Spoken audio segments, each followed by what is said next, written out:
Jésus doit rester au ciel jusqu'à ce que tout soit restauré. Yesu lazima abaki mbinguni hadi yote itakaporudishwa.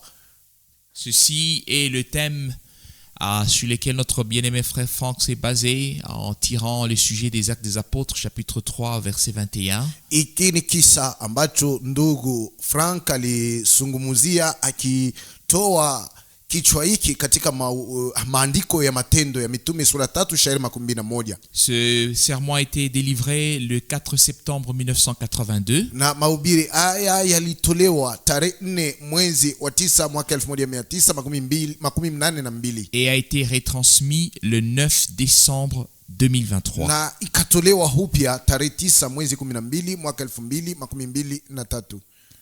Lisons une parole du psaume avant de prier. Kabla ya kuomba tusome sehemu moja ya andiko katika Zaburi.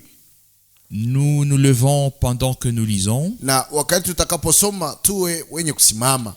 Nous lisons le psaume 107. Tusome Zaburi 107 directement depuis le début. Tuanzie uko mwanzo. Remerciez le Seigneur. Mshukuruni Bwana. Car il est bon. Kwa sababu yeye ni mwema. Oui, sa grâce dure éternellement. Ndiyo neema rehema yake inadumu milele. Qu'ainsi disent les rachetés du Seigneur. Basi wakombolewa wa Bwana waseme hivi. Ceux qu'il a délivrés de la main de l'ennemi. Aba ambao waliwakomboa toka mkono wa adui. Et qu'il a rassemblé des pays de l'Orient et de l'Occident. Hata akiwakusanya toka mainchi ya mashariki na magharibi. Du nord et de la mer. Toka kaskazini hata bahari. Ils ont erré dans le désert. Nao walizunguka wakitangatanga katika jangwa. Dans la désolation. Katika nchi ukiwa. Et n'ont pas trouvé le chemin vers une demeure. Au hawakupata njia inayoelekea makao yao. Tourmentés par la faim et la soif. Wenye kuzi na njaa na kiu. Leur âme se consumait en eux. Hata nafsi yao ilikuwa ikiungua ndani yao. Alors ils crièrent au Seigneur dans leur détresse. Katika tabu yao wakamlilia Bwana. Et il les délivra de leur angoisse. Akawafungua toka mateso yao. Il les guida par le bon chemin. Akawaongoza kwa njia mzuri. Et ils arrivèrent à un lieu habité. Wakafika mahali ambapo palikuwa watu. Qu'ils louent le Seigneur. Basi wamsifu Bwana. Qu'ils remercient le Seigneur. Wamshukuru Bwana. Qu'ils remercient le Seigneur pour sa bonté, pour ses merveilles envers les enfants des hommes, parce qu'il a rassasié l'âme languissante et rempli de nourriture l'âme affamée.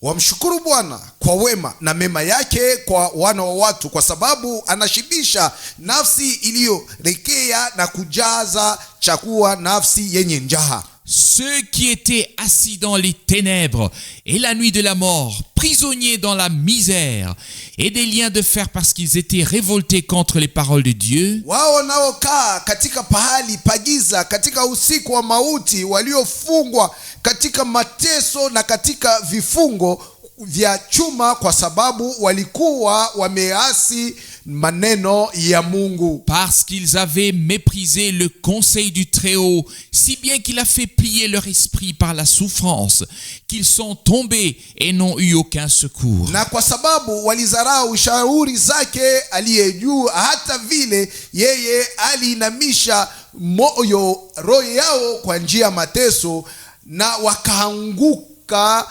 wakupata hata msaada moja. Alors ils crièrent au Seigneur dans leur détresse. Ndipo wakamlilia Bwana tokea hali ya mateso walipopatikana. Et il les délivra de leur angoisse. Naye akawafungua toka uchungu wao. Il les fit sortir des ténèbres. Akawatoa katika giza. Et de la nuit de la mort et brisa leurs liens. Na akawatosha katika usiku wa mauti na akakata pingu zilizowafunga. Qu'il remercie le Seigneur pour sa bonté. Basi wamshukuru Bwana kwa wema wake. Pour ses miracles envers les enfants des hommes. Wamshukuru Bwana kwa sababu ya miujiza yake aliyowatendea wana wa watu. Parce qu'il a brisé les portes des reins et brisé les verrous de fer. Kwa sababu amevunja milango ya shaba na kuvunja milango ya chuma. Ceux qui étaient malades à cause de leur vie de péché, et qui souffraient à cause de leurs fautes. Wale walikuwa wagonjwa kwa sababu waliishi katika dhambi na kuhangaika kwa sababu ya makosa yao. Ils avaient horreur de toute nourriture, de sorte qu'ils étaient près des portes de la mort. Walichukizwa na chakula chote hata walipokaribia milango ya mauti. Alors ils crièrent au Seigneur dans leur détresse. Kwa hivi wakamlilia Bwana wakati walikuwa Et wakitesa, il les sauva de leur angoisse. naye akawaokoa toka mangaiko yao. Il envoya sa parole pour les guérir. Akalituma neno lake kusudi liwaponye, Et les fit échapper de leur fosse. na akawaondoa katika shimo ambamo Qu'ils walipatikana. remercient le Seigneur pour sa bonté et pour ses miracles envers les enfants des hommes. Basi wamshukuru Bwana kwa sababu ya miujiza na wema wake kwa ajili ya wana wa watu. Qu'ils offrent des sacrifices d'action de grâce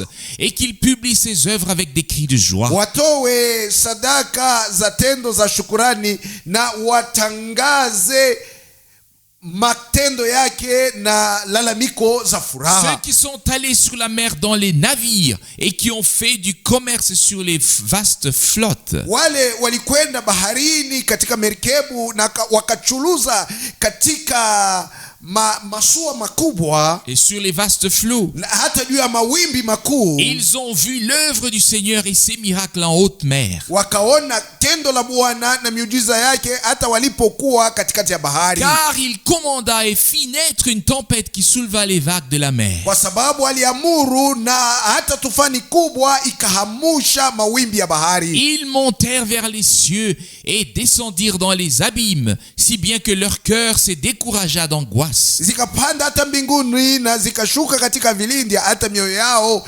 ikakata tamaa kwa sababu ya mateso. Ils furent pris de vertige et chancelèrent comme des ivrognes. Wakashikwa na kizunguzungu na wakatikisika kama vile walevi. Et toute leur sagesse fut anéantie. Hata hekima yao ikaharibika. Alors, Ndipo ils crièrent au Seigneur dans leur détresse wakamlilia Bwana toka mateso yao, et il les délivra de leur angoisse. naye Bwana akawafungua toka tabu Il zao, apaisa l'orage akatuliza mawimbi en un murmure na ikawa mninguniko, et le tumulte des vagues s'arrêta. na makelele ya mawimbi ikasimama ikatulia. Alors ils se réjouirent du calme Ndipo wakafurahia shwari, et il les conduisit au port désiré. hata akawaongoza kwenye bandari waliotamani. Qu'ils remercient le Seigneur pour sa bonté Basi wamshukuru Bwana kwa wema et wake pour ses merveilles envers les enfants des hommes. na kwa mema yake aliyewatendea wanadamu. Qu'il l'exalte dans l'assemblée du peuple Wamuhimidi katika kusanyiko la watu, et qu'il le loue dans le cercle des anciens.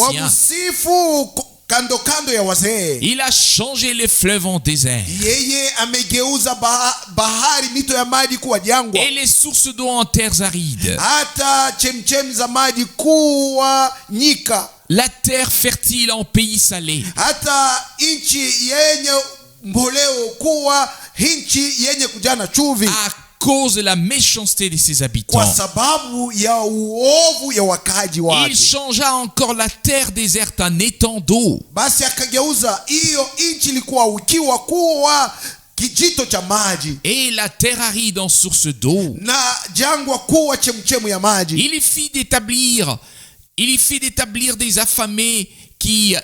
s'établir des affamés qui bâtirent une ville pour y habiter. Na yeye akawaweka hao walikuwa na njaa, wakajengwa mji kusudi wakae humo. Ils ensémencèrent des champs et plantèrent de vignes qui produisirent du fruit en abondance. Wakalima mashamba na kupanda vinyo,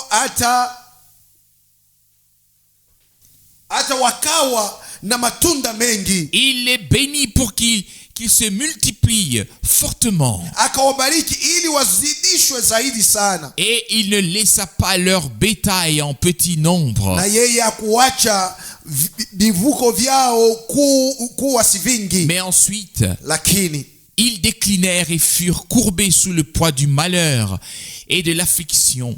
wakakataa, wakainamishwa chini ya mzigo ya hole na huzuni. Il a répandu le mépris sur les nobles et les a fait errer dans une solitude sans chemin. Na akamiminia kadharau juu ya wenye kuheshimiwa na kuwafanya watangetange katika pahali pakavu pasipo njia. Mais il a relevé les pauvres de la misère Lakini akamuinua huyu maskini toka mateso yake, et a rendu ses familles semblables à des troupeaux de petits bétail. na akafanya jamaa zake kuwa kama kundi ya wanyama wadogo wadogo. Les justes le voient Na wenye haki wakamuona et se réjouissent. na wakafurahi. Mais toute méchanceté ferme sa bouche. Lakini uovu wote ukafunga kinywa chake. Qui est sage? Ni nani aliye mwenye hekima? Qu'il prenne cela en considération Basi ashike maneno haya na bei yake, et qu'il apprenne à comprendre les grâces du Seigneur. basi ajifunze kuelewa neema zake Bwana. Prions ensemble. Tuombe sisi sote pamoja. Ô Père Céleste, Baba wa mbinguni, nous te remercions aussi de tout notre cœur en cette soirée où nous sommes à nouveau réunis. kwa moyo wetu twakushukuru katika jioni ambamo tunapatikana, tunakusanyika tena, Tu nous as réunis de près et de loin. na ulitukusanisha tutosha mbali na kutosha walio karibu. Ô Dieu, Mungu, et nous aussi nous pouvons dire que nous étions dans la honte. nasi vile vile twaweza kusema tulikuwa katika hali ya haya, Nous étions dans le péché. tulikuwa katika dhambi, Nous étions perdus. tulikuwa tumeshapotea, Oui, nous étions partis dans le sable mouvant. na sisi tulivutwa na tukaenda katika udongo unaopeperushwa huku na huku. Mais Seigneur, tu nous as aussi saisis. Lakini Bwana ukatushika, Tu nous as appelés par notre nom. ukatuita kwa jina letu, Tu nous as tirés sur ta poitrine et plus encore. na ukatukaribisha na kifua chako na ukatutendea mema Tu zaidi, nous as marqués dans la paume de tes mains. na ukatuchora katika kitanga cha mkono wako, Et tu nous as tirés vers toi. na ukatukaribisha nawe. Seigneur, Bwana, nous remercions, louons ton nom glorieux ici ce soir. tunashukuru na kusifu jina lako la utukufu jioni hiyo. Ensemble, nous te rendons grâce et gloire. Sisi sote pamoja twakushukuru na kukutukuza. Seigneur, tu as eu pitié tant de fois. Bwana, Seigneur. kila mara ulituonea huruma, Tu as montré ta grâce envers nous. ukatuonyesha hata neema yako. Oh Seigneur.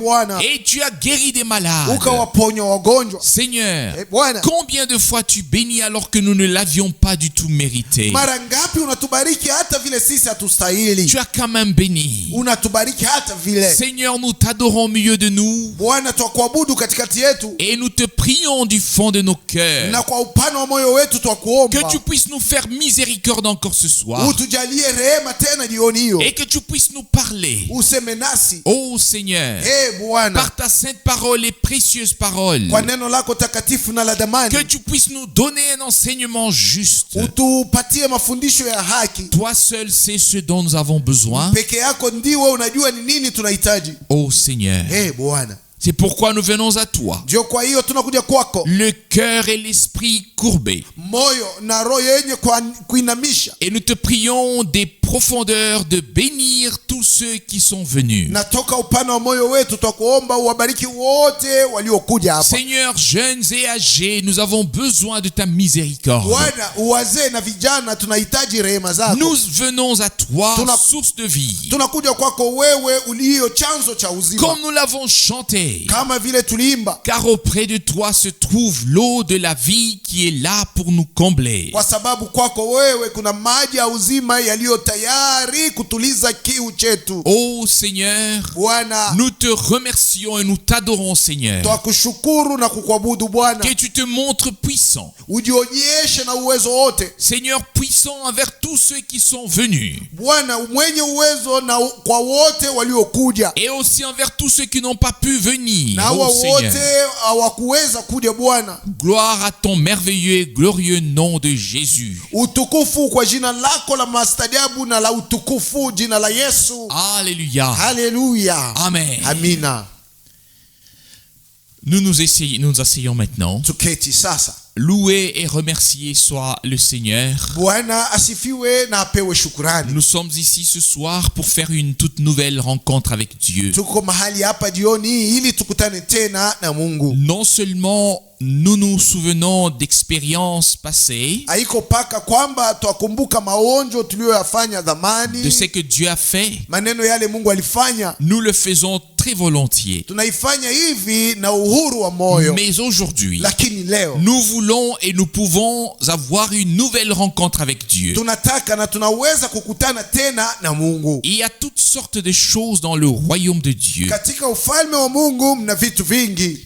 Mais laissez-moi vous dire aujourd'hui que tous les systèmes auront leur fin. Lakini nyacheni niwaambie leo kwamba vitu vyote vitakuwa na mwisho wao. Toutes les dictatures, Madikteta yote, tous les royaumes, ufalme zote, tout aura une fin. vyote vitakapomalizika siku Et le moja. Seigneur sera roi toujours et éternellement. Na Bwana yeye atabaki mfalme milele hata Et milele. son royaume est d'éternité en Na éternité. ufalme wake ni wa milele hata Et milele. nous aurons le droit d'être avec lui dans son royaume. Nasi tutaruhusiwa kuwa naye katika ufalme wake. Quand on n'entendra plus parler de haine, Na humu hatutasikia tena mambo ya de chuki, jalousie et de toutes sortes de choses. wivu ama vitu vyote vilivyo vibaya. L'amour de Dieu triomphera encore. Upendo wa Mungu utaendelea Et kushinda la grâce de Dieu sera chantée. na neema ya Mungu itaimbiwa. Combien de fois l'avons-nous entendu? Mara ngapi tuliisikia?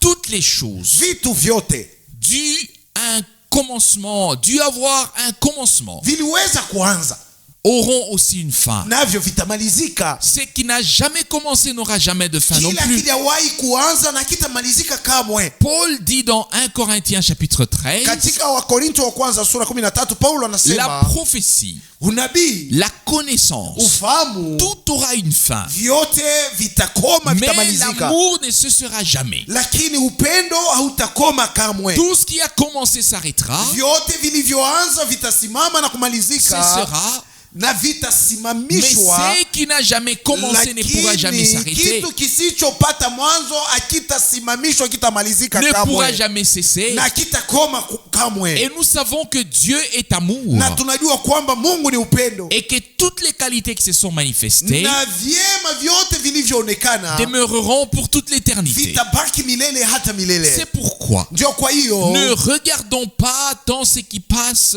mais gardons nos regards fixés sur l'éternel et l'éternité. tusiangalie vitu vinavyopita, lakini tukaze macho yetu juu ya milele na vitu vitakavyobaki milele. Un auteur-compositeur chante: Mwimbaji mmoja alikuwa naimba hivi: alors les choses du monde deviennent très petites vitu vya dunia vinakuwa vidogo sana et elles disparaissent en vue de la grande gloire qui nous attend. na vinapotea kwa sababu ya utukufu mkubwa nao tungoja sisi. Bien-aimés, Wapenzi, nous sommes en effet arrivés à un temps où nous voulons vivre la révélation de la puissance de Dieu. tumefikiria kipindi cha wakati ambamo tunataka kuishi ufunuo wa uwezo wa Mungu. Nous avons en effet Kwa kweli eu suffisamment des témoins de l'Ancien et du Nouveau Testament, tulipata washuhuda wengi wa Agano la Kale na wa Agano et en Jipya, particulier bien sûr na kwa upekee jusque dans notre génération. na kwa upekee mpaka hata kizazi chetu Et hiki. Dieu nous a ainsi fait savoir qu'il n'avait pas changé Na Mungu anatujulisha kwamba yeye hajawahi kubadilika. les conditions, Hali, les circonstances, hata majira, l'état, hali ya certaines choses. vitu fulani, Oui, tout Dire. dans ce monde est changeant. vyote duniani humo viko na badilika. Lorsque nous nous regardons dans le miroir, Tukijiangalia hata katika kioo, il y a 20 ans, umeshapita miaka 12, nous étions différents de ce que nous sommes aujourd'hui. tulikuwa tofauti na jinsi tunavyokuwa leo. Et si le temps durait encore 20 ans, Na kama tunaweza kuishi tena miaka 12 mbele nous huko, serions peut-être effrayés. na tukijiangalia tunaweza hata kujisikia Nous uoga, penserions en nous-mêmes. tutajifikiria sisi wenyewe, Oui, je n'aurais pas imaginé cela. na siweza hata kufikiria hayo. Mais si nous pensons à la transformation de notre corps, Lakini tukifikiria kwamba mwili wetu nous utakapobadilika, disons: tutasema miroir, kioo, tu ne me dis pas toute la vérité. wewe unanidanganya, uniambie kweli Tu ne me yote, dis que la moitié de la vérité. unanionyesha tu sehemu ya Tu kweli, ne me montres que mon corps terrestre livré à la mort. unanionyesha mpaka hadi ya mwili wangu huyu wa dunia ambao ulio tayari Tu ne me kufa, montres pas ma fleur de jeunesse, lakini unionyeshe hali ya ujana mon wangu corps des résurrections que Mwili j'aurai wangu quand le Seigneur reviendra. wa ufufuko ambao nitapata wakati atakaporudi Bwana. Et puis nous nous regardons dans le miroir de la parole de Dieu. Na kisha tuwajiangalia katika kioo cha neno la Mungu, Et alors les choses se présentent déjà sous un jour tout à fait différent. na ndipo vitu vitaonekana katika hali iliyo tofauti kabisa kabisa. Alors nous aussi qui sommes devenus vieux, Na sisi hao ingawa tumeshazeka, nous redevenons joyeux parce que nous serons jeunes. tunakuwa na furaha mpya kwa sababu tutakapokuwa vijana. N'est-ce pas merveilleux d'être une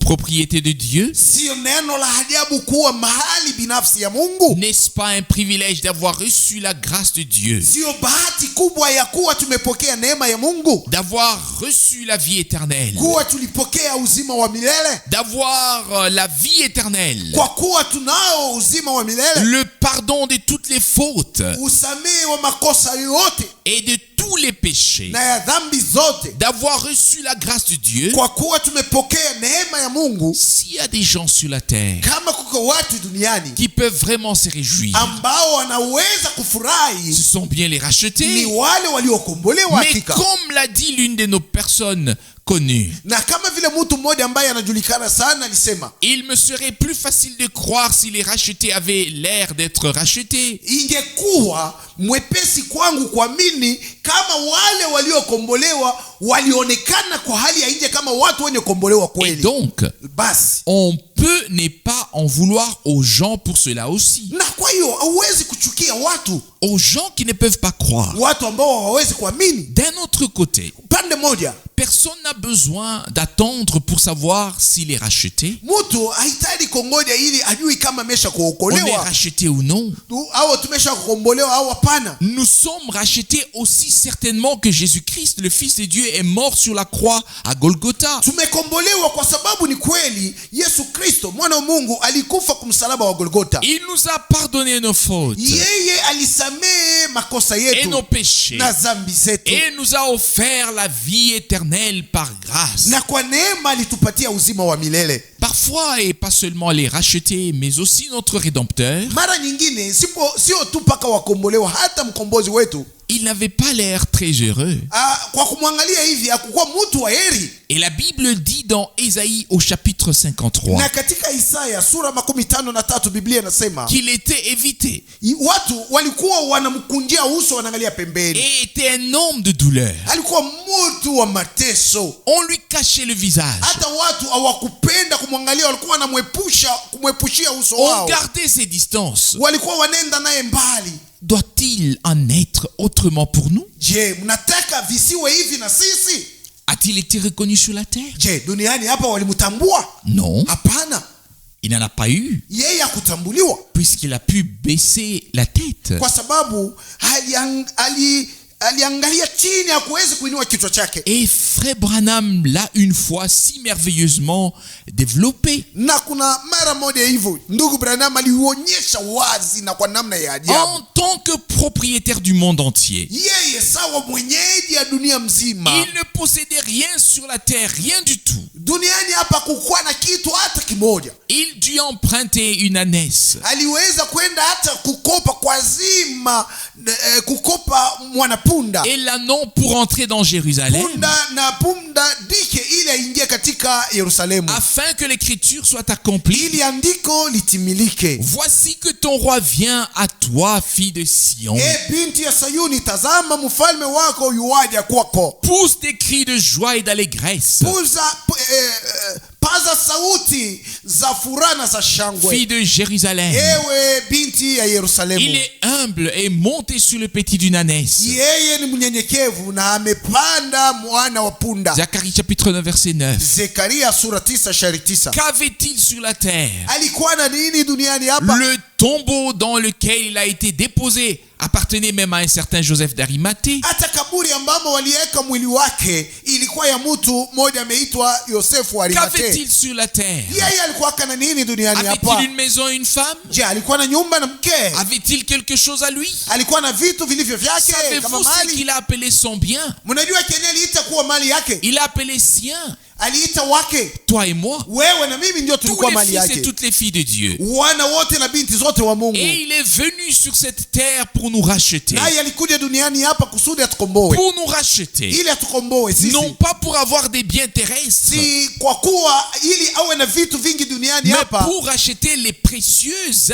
âmes qui seraient sur la terre. ili akomboe nafsi za damani ambazo ziliweza patikana duniani hapa. Et lorsque le compositeur de chant chante, Na wakati huyu mtungaji wa wimbo alikuwa naimba je suis racheté, na kusema nimekombolewa, je peux bien m'en glorifier, naweza kujivunia racheté par le sang du Sauveur. nimekombolewa na damu ya Mwokozi. Alors nous savons ce qu'il a chanté Tunajua ile aliimba, et que nous pouvons nous aussi chanter de tout notre cœur. nasi vile vile tunaweza kuimba kwa moyo wetu wote. Bien-aimés, Wapenzi, il s'agit simplement de nous couper de l'incrédulité et d'assumer pleinement notre position de foi en Jésus-Christ. ya muhimu hapa ni kujitenga na kutokuamini kote na kuonyesha kwamba tunamwamini Yesu Kristo. Notre Seigneur. Yesu Kristo Bwana wetu. Et cette position de foi ne dépend ni de la pluie, Na ni hiyo du soleil. hali ya imani aitegemee wala mvua, kuwe mvula kusiwe mvula, ama kuwe jua kusiwe jua. Cette position, elle ne dépend pas du temps. Na hali hiyo haiangalie wakati, haitegemee wakati, Elle est une composante divine de notre vie. lakini ni sehemu ya maisha yetu ya kimungu. Car nous ne croyons pas en quelque chose de changeant, Kwa sababu sisi hatuaminie vitu vile vinaweza mais kubadilika, en un Dieu immuable et éternel. lakini sisi tuamwamini Mungu asiyebadilika na wa milele, Un Dieu qui ne change pas, Mungu asiyeweza kubadilika, qui s'est révélé à nous en Jésus-Christ. aliyejifunua kwetu katika Yesu Kristo. Vous savez bien que tous les gouvernements de ce monde doivent toujours planifier à nouveau. Mnajua kwamba serikali zote za dunia hiyo lazima zipange tena maneno, Et ils font des lois à la chaîne et doivent toujours se corriger et adapter les choses au temps et à l'évolution. na wanakuwa wanatunga sheria zao na wanalazimishwa kupanga vitu ama kuvisawanisha na nyakati na majira. Notre Dieu a fait les choses tout autrement. Lakini Mungu wetu alifanya vitu kwa namna iliyo tofauti na ya watu. De toute éternité, Milele hata milele, il a tout prévu. yeye alitayarisha vitu vyote. Il n'a jamais besoin de convoquer une session spéciale. Yeye hajawahi kukusanyisha watu ama afanye kusanyiko moja ya kipekee. Il n'a pas besoin de demander à qui que ce soit. Yeye hawezi kuomba mtu, kuuliza mtu yoyote Écoutez, comment ça va se passer ici maintenant? na kusema mnyelezee tafanya je hapa. Il peut nous dire à tout ce qui va se passer même ce soir. Yeye anaweza kutuambia sisi sote ile inaweza kutokea hata jioni hii, Lorsque nous sommes en détresse wakati tunapatikana na mateso, et que nous ne savons plus quoi faire, hatujui ni nini tutafanya tena. nous connaissons Tunajua celui qui sait comment continuer, yule anajua jinsi gani tunaweza kuendelea, celui qui a le pouvoir sur la mort et l'enfer, yeye mwenye uwezo juu ya lufu na Hadesi, celui qui est ressuscité d'entre les morts le troisième jour, yeye aliyefufuka toka wafu siku ya tatu, celui qui est monté et s'est assis à la droite de la majesté dans les cieux, yeye aliyepaa na kukaa kuume kwa uwezo wa mbinguni, et qui attend que tous ses ennemis, na anayongoja kwamba mahadui wake et wote, pas seulement quelques ennemis, sio tu mahadui mais chache, que tous soient mis sous son pied. lakini mahadui wake wote watiwe chini ya miguu Et yake. l'apôtre poursuit en écrivant, Na mtume wakati alikuwa anaandika, nous anaendelea ne anasema voyons hivi, pas encore que tout lui est soumis. hatujaona kwamba vyote vimesha mtii yeye. Hébreux chapitre 2 verset 8. Waibrania sura ya 2:8. Mais quand le temps sera venu, Hata wakati itakapotimia, alors même le dernier ennemi, à savoir la mort, sera vaincu. hata yule adui wa mwisho, yaani mauti, atashindiwa. 1 Corinthiens chapitre 15 verset 26. Wakorinto wa kwanza sura 15:16. Et alors la parole s'accomplira. Ndipo neno litakapotimilika. Mort, où est ton aiguillon?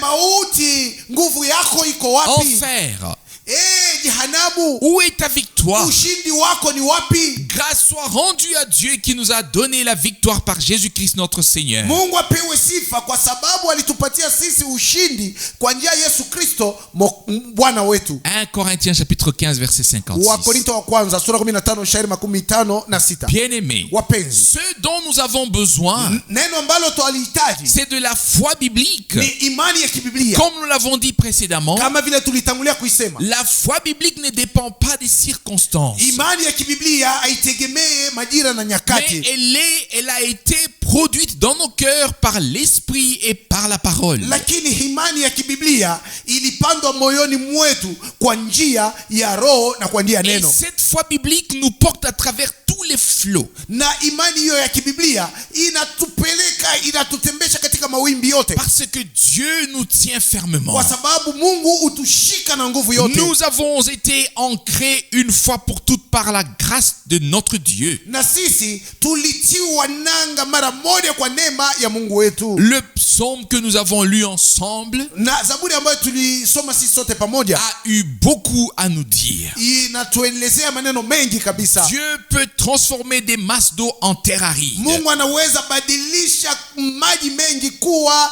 pahali pakavu, Et il peut transformer une terre aride en un sol fertile qui produit en abondance. na Mungu anaweza geuza udongo mkavu kuwa udongo wenyewe unaweza kuzaa matunda mengi. Dieu peut tout faire. Mungu ni muweza yote. Il dépendra de toi et de moi de savoir ce que Dieu fera dans ta vie et dans la mienne. Mambo sasa inakuangalia wewe na mimi kujua ni nini Mungu anaweza fanya maishani mwako na maishani mwangu.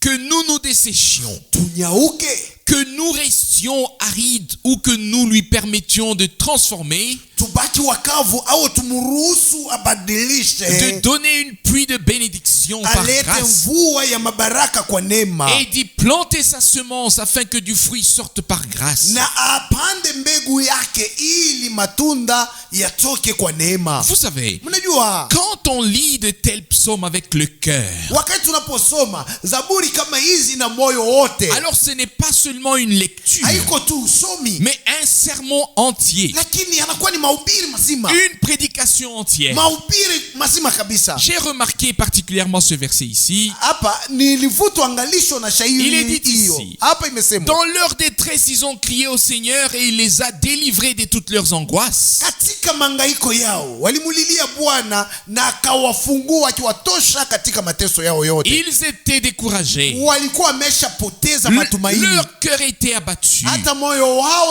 ulikuwa Les shalemewa, flots de la mer s'étaient soulevés. hata mawimbi ya bahari ilivuma, Et eux-mêmes pensaient qu'ils étaient perdus. hata wao wenyewe walizania kwamba Et wamepotea. puis tout à coup il est dit, Na kwa ghafla imesemwa, alors ndipo ils se réjouirent du calme qui régnait wakafurahia shwari iliyotokea, et il les conduisit au port tant désiré. na akawaongoza kwenye bandari yenye Mais matumaini. d'abord la tempête, Lakini kwanza kulikuwa ni pepo d'abord mkubwa, les vagues, kulikuwa ni mawimbi, d'abord l'épreuve, vipimo, la mise à l'épreuve de notre foi, kujaribiwa kwa imani yetu, puis l'entrée dans le port tant désiré. kisha kuingia katika bandari ya Et matumaini. soudain tout cela se calma. Na kwa ghafla vyote vikatulia, Les vagues s'étaient apaisées. hata mawimbi yakatulia, La tempête se taisait. pepo ikanyamaza, Et ils se réjouissaient. nao wakafurahi. Lorsque les vagues passèrent au-dessus de leur tête, Wakati mawimbi yalikuwa yanapita juu ya vichwa vyao, ils étaient dans la détresse et walikuwa l'angoisse. katika mateso na mangaiko, Ils crièrent à leur Seigneur wakamulilia Bwana wao et à leur Dieu, na Mungu wao, et il les exauça. naye akawakubali akawajibu. Beaucoup ont crié. Wengi walipaza sauti zao, Mais la question est de savoir si Dieu a pu les exaucer. lakini swali ni hiyo, je, wakati walipaza sauti yao Mungu aliwasikiliza? Et je pense que l'heure est venue Na nadhania kwamba saa imekuja pour nous de nous demander si Dieu nous a exaucés. kwetu sisi kujiuliza kama Mungu Et ametusikiliza. je pense que si nous crions du fond du cœur, Nadhania kwamba tukipaza sauti kwa upana wa moyo wetu, Dieu répondra. Mungu atajibu. Parfois les gens disent qu'ils ont lutté, Mara moja moja watu wanakuwa nasema walipiga vita, waligombana, qui n'ont pas percé wao hawakungangania na et kwenda qui n'ont mbele, pas expérimenté le Seigneur. basi hawakumuhonja Bwana. Et alors je pense à Jacob. Basi namfikiria Yakobo Il hapa, luttait avec Dieu. yeye aligombana na Mungu, alishindana na Bien Mungu. aimé. Wapenzi, Il arrive que nous luttions avec nos circonstances, inaweza kutufikia sisi tunaanza kushindana na majira na mambo que yanayotupata, nous nous querellions avec nous-mêmes. hata tukokotane, tushindane na sisi wenyewe. Et ce n'est pas pas du tout une conversation avec Dieu. na hiyo siyo msungumuzo na Mungu, Il s'agit d'une lutte intérieure avec Dieu, lakini inakuwa ni ugomvi ambao unaofanyika ndani na avec Mungu nous-mêmes na sisi wenyewe et avec toutes les circonstances. na majira yanayotuzunguka. Jacob luttait avec Dieu. Yakobo alishindana na Mungu. Il avait entouré l'ange du Seigneur et il disait, je ne te laisserai pas si ce n'est que tu me bénisses. Yeye alimkumbatia malaika ya Bwana akamwambia, sitakuacha usiponibariki. Il a lutté toute la nuit Yeye alishindana naye usiku et mzima, le soleil s'est levé pour lui. na hata jua ikamzukia yeye. Bien-aimés, Wapenzi, Dieu doit nous aider, lazima Mungu atusaidie, moi et nous tous, mimi na nyinyi na sisi à sote, ne pas lutter et à ne pas nous arrêter aux circonstances et aux conditions, basi sisi tusigombane na tusisimamie tu kwa kuangalia majira na hali ya mais maisha, à parler à Dieu avec la parole de la foi dans notre cœur. lakini kusema na Mungu na masemo ya imani yanayotoka ndani ya moyo Et wetu, à dire, na kusema hivi, cependant je reste toujours avec toi, hata hivyo nabaki nawe car daima, tu me tiens par ta droite, kwa sababu wanishika kwa mkono wako wa kuume, de sorte que je ne chancelle hata pas. siwezi mimi kutikisika. Notre Dieu est en effet capable de faire tout ce qu'il a déjà fait. Mungu wetu yeye kwa kweli anayo uwezo ya kufanya yote ambayo ameshafanya, Et nous l'avons mentionné. na tumeshaisemea. Il n'est pas seulement écrit dans Moïse et pas seulement dans les Actes des Apôtres, Haiandikwe tu mpaka katika Musa au katika Matendo ya mais Mitume, dans tout l'Ancien et le Nouveau lakini Testament, katika Biblia yote mzima, yani Agano la Kale na Que- Agano Jipya yote, que le Dieu vivant s'est manifesté sur cette terre parmi ceux qui lui ont fait confiance, kwamba Mungu aliye hai alijionyesha duniani katikati ya wale wote wanamwekea matumaini et qui ont cru en lui. na waliomwamini. Et si nous faisons partie de ceux qui, en ce temps, croient Na kama sisi ni wale kwa wakati huu wanaamini et ont confiance en lui, na wanamwekea matumaini, il se révélera à nous comme il s'est révélé à eux. atajifunua kwetu jinsi alijifunua kwao Est-ce mwa ile vrai ou wakati. non? Sio kweli? Je ne connais pas Dieu et la parole de Dieu autrement. Mimi simjui Mungu na neno lake mnamna iliyo tofauti Nous ne nayo. sommes pas seulement là pour admirer les choses que Dieu a faites dans le passé Sisi hatuko hapa ili tustahajabu maneno yale Mungu alifanya wakati wa zamani, et peut-être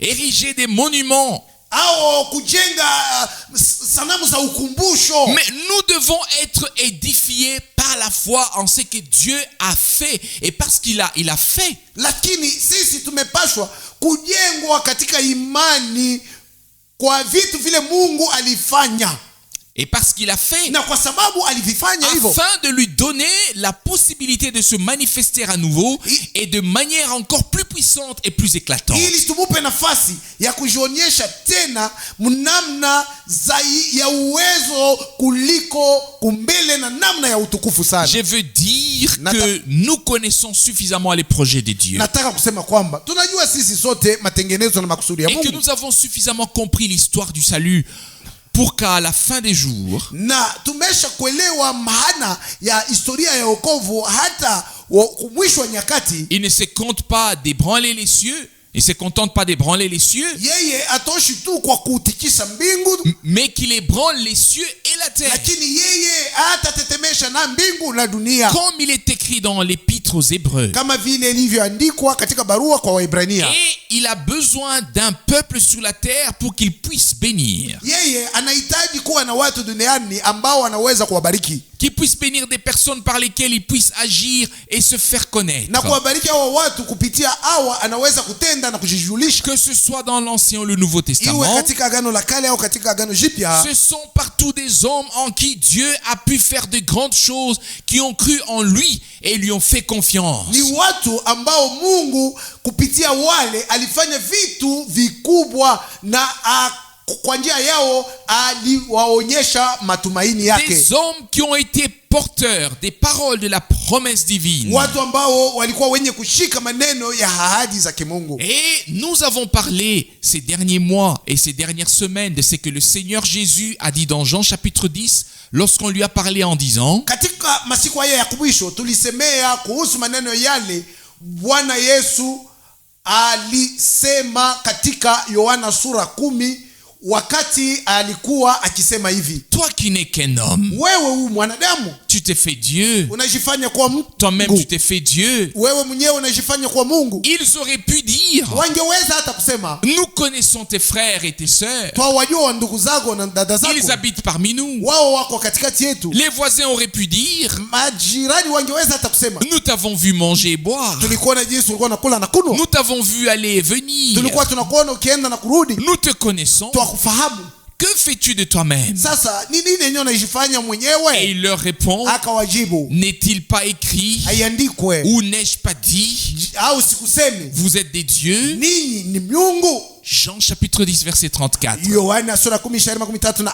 Et si ceux à qui la parole de Dieu fut adressée, Na ikiwa hawa ambao neno la Mungu lilitumwa, et cela me paraît de plus en plus grand, na imekuwa zaidi mkuu kwangu, les prophètes, manabii, les hommes de Dieu à qui la parole était adressée, watu wa Mungu ambao neno la Mungu liliwaelekea, on les appelait des dieux. walikuwa wanaitwa miungu. Lisez Jean chapitre 10. Someni Yohana sura 10, Lisez le psaume 82. someni Zaburi 82 Et lisez un certain nombre de passages bibliques. na msome maandiko mbalimbali ya Biblia. Dieu dit à Moïse, Mungu akamwambia Musa, toi sois Dieu pour Aaron, uwe Mungu kwa Haruni, et qu'il soit ton prophète. naye Haruni awe nabii wako. Dis-lui ce que je te dis, Umwambie maneno et nitakayokueleza, va vers Pharaon, na uende kwa Farao et accomplis tous ces miracles, na et ces signes utimize et miujiza prodiges. na ishara hizo zote na maajabu. Qu'est-ce que c'était? Ilikuwa ni nini? Ces hommes n'étaient pas des idoles mortes Hawa watu hawakuwa sanamu que l'on zenye pouvait kufa contempler ou admirer. ambazo watu waliweza kuangalia na kushangaa, C'était l'élément divin de la parole qui était entré en eux. lakini neno la kimungu liliingia ndani yao. C'était la substance divine de la parole qui était entrée en eux. Ilikuwa ni mbegu ya kimungu ya neno iliyoingia ndani yao, Et la parole était sortie de Dieu na neno lilitoka kwa Mungu et avait trouvé place et demeure dans leur na cœur. lilipata fasi na makao ndani ya mioyo yao. Et ils étaient les porteurs divins de la parole divine sur cette terre. Nao walikuwa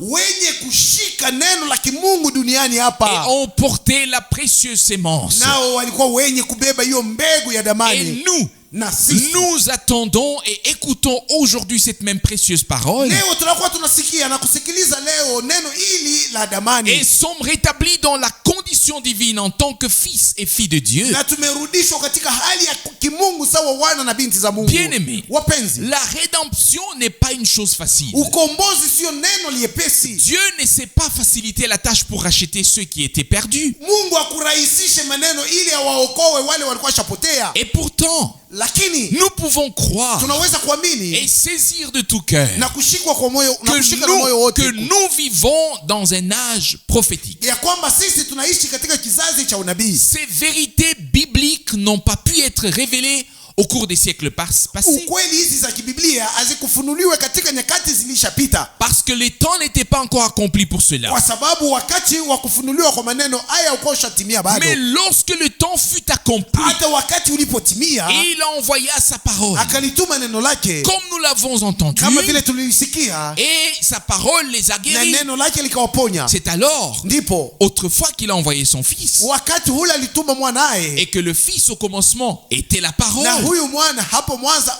alikuwa neno, et la parole était avec Dieu, na neno alikuwa pamoja na Mungu, et la parole était Dieu, na neno alikuwa Mungu, et la parole s'est faite chair na neno alijifanya kuwa mtu, et a habité parmi nous. na neno akakaa katikati yetu. Tout ce que les prophètes avaient reçu comme révélation divine de la parole par l'esprit Yote ile manabii walipokea kuwa ufunuo wa kimungu wa neno kwa njia ya Roho, est devenu réalité en Christ par ce même esprit. ikatimilika katika Kristo kwa njia ya Roho moja moja Et huu. depuis que Christ est mort, Na tangu Kristo alipokufa, les promesses de Dieu sont venues sur l'Église ahadi za Mungu zikaendea kanisa par Christ. kwa njia ya Kristo, Et elles sont oui et amen. na ahadi za Mungu ziko ndio na amina. Nous pouvons faire l'expérience de Dieu ici ce soir, Tunaweza kumhoja Mungu jioni hapa, aussi certain que nous le croyons kama vile ni kweli tunamwamini et le saisissons. na twamshika, Nous pouvons expérimenter Dieu ce soir. twaweza kumhoja Mungu jioni hii. Bien-aimés, Wapenzi,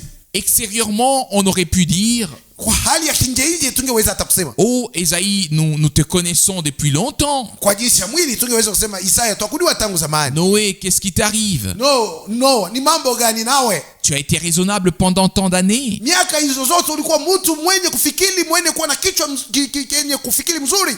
Et tout à coup, tu as eu une idée. Sasa kwa ghafla tunakuona tu unakuja na wazo moja. Maintenant, nous ne te comprenons plus. Sasa tuwezi tena kuelewa. Personne ne peut comprendre ce que tu fais. Hakuna mtu mwenyewe anaweza kuelewa vile unakuwa unafanya. Mais bien aimé, Lakini wapenzi wangu, Dieu avait des prophètes Mungu alikuwa na manabii et des hommes qui parcouraient cette terre. na watu ambao walikuwa na safiri duniani hapa. Cette terre dont le monde n'était pas digne. Na hii dunia, hao watu hawakustahili kuishi mwa hii dunia. Ils étaient méprisés. Walikuwa watu wenye kudharauliwa. Ils ont été lapidés et tués. Walipiga kwa mawe na kuuawa. Mais la parole de Dieu qui leur a été adressée Lakini neno la Mungu lililowajia a été préservée à travers toutes les tempêtes des temps au cours des millénaires. ililindwa salama kupita pepo zote zilizo fika katika nyakati. Que Dieu en soit remercié pour cela. Kwa hiyo Mungu apewe shukrani. Si le diable s'est préoccupé d'une chose, Kama shetani aliweza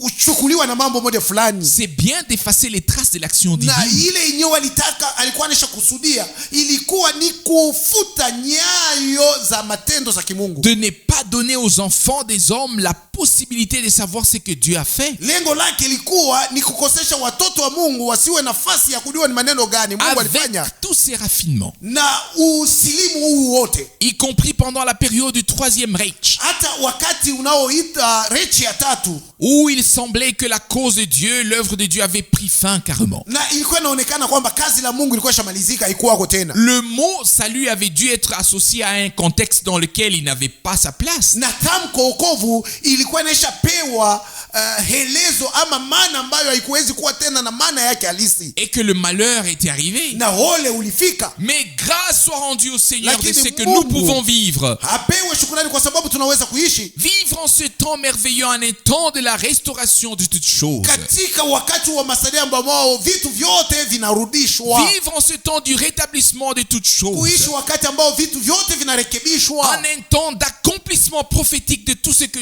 Dieu a dit par la bouche de ses serviteurs depuis le début. kuishi wakati wa kutimizwa kwa maneno ya unabii ambayo Mungu aliweza kusema kwa vinywa vya manabii wake tangu mwanzo. Selon vous, Kutokana na nini? qu'est-ce qui a inspiré Pierre Ni nini ilimuongoza Petro, ilimusisimua Petro lorsqu'il a écrit les paroles suivantes au chapitre 3 des Actes des Apôtres? hata wakati anaandika maneno haya kwenye sura 3 ya Matendo ya Mitume? Actes des Apôtres chapitre 3, cette parole bien connue du verset 20.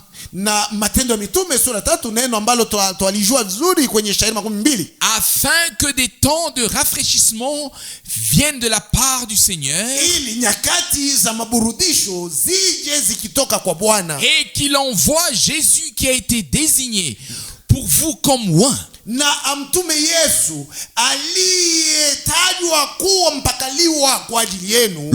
Lui cependant que le ciel doit recevoir jusqu'au temps du rétablissement de tout ce que Dieu a annoncé par la bouche de ses saints prophètes depuis les temps anciens. Yeye ambaye inampasa baki mbinguni hadi wakati wa kurudishwa kwa vitu vyote ambavyo Mungu alitangulia kuvisema kwa vinywa vya wa manabii wake watakatifu tangu nyakati za zamani. Le ciel doit l'accueillir. Lazima mbingu zimpokee Lui, yeye jusqu'au temps du rétablissement de tout ce que Dieu a annoncé par la bouche de ses saints prophètes depuis les temps anciens. hadi wakati wa kurudishwa kwa vitu vyote ambavyo Mungu alitangaza kwa vinywa vya manabii wake watakatifu tangu nyakati za zamani. Donc la parole, Yani neno depuis les temps anciens, tangu nyakati za zamani, dès le début, tangu mwanzo, lorsque Dieu a commencé à parler, alipoanza Mungu kusema, il a pris des prophètes auxquels sa parole a été adressée. yeye alichukua manabii ambao neno lake liliwaelekea, Et la vie divine est entrée en eux par la parole divine. hata uzima wa Mungu kaingia ndani yao kwa njia ya neno la kimungu. Ils portaient dans leur corps terrestre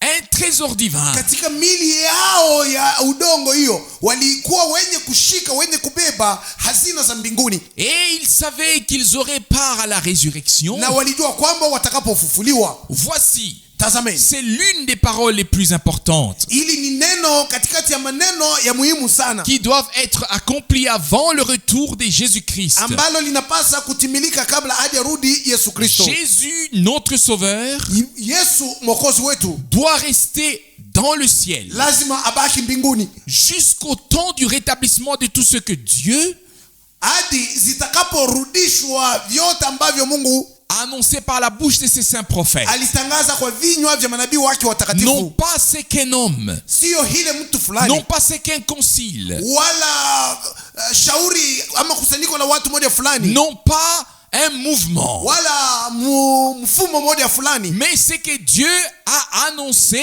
depuis les temps anciens par la bouche de ses saints prophètes. lakini hile Mungu alitangaza tangu nyakati za zamani kwa vinywa vya manabii wake watakatifu. Non pas c'est que les gens disent aujourd'hui, Sio maneno yale watu wanaweza sema leo ici et là, huko na kule, en se faisant passer pour des prophètes, wakijifanya kuwa manabii, mais c'est que Dieu lui-même a dit par l'intermédiaire des prophètes confirmés dans la Bible. lakini ile Mungu mwenyewe alisema kwa kutumia manabii aliyowathibitisha katika Biblia. Dieu ne nous fera jamais sortir de la Bible. Kamwe Mungu hatawahi kututosha nje ya Biblia. Dieu nous fera toujours entrer dans la Bible. Lakini Mungu yeye atatuingisha paka mu Biblia. Car la Bible est la révélation de Dieu en Jésus-Christ notre Seigneur. Kwa sababu Biblia ni ufunuo wa Mungu katika Yesu Kristo Bwana wetu. Et contient tout le conseil de notre Na Rédempteur. Biblia inakuwa na mambo yote yanayomuhusu mkombozi Mais wetu. aujourd'hui, Lakini leo qui se laisse guider et conduire dans la Bible? ni nani mwenyewe anajiachilia aongozwe katika Biblia? La plupart des gens